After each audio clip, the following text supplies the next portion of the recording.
एक किसान था जिसके दो बेटे थे। वह बहुत ही आलसी और निकम्मे थे।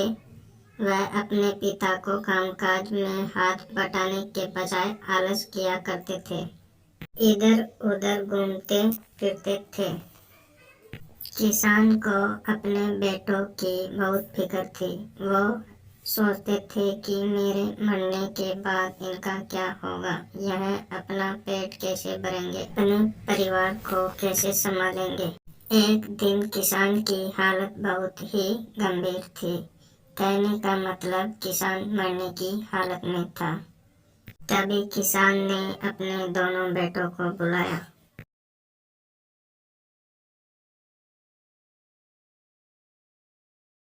और उनसे कहा कि हमारे खेत में एक खजाना गड़ा हुआ है, लेकिन वह किस जगह है उसकी जानकारी मुझे भी नहीं, लेकिन खेत खोदने के बाद तुम्हें वो खजाना मिल जाएगा।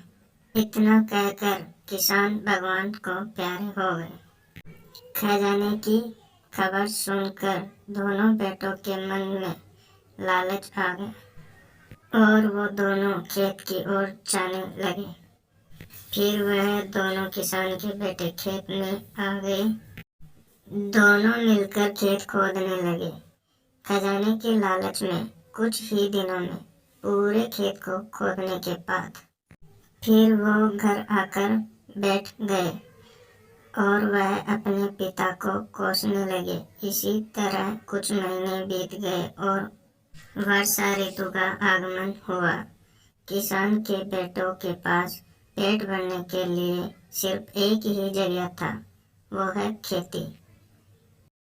तब बाकी किसानों की तरह किसान के बेटे ने खेत में बीज बोने शुरू कर दिए।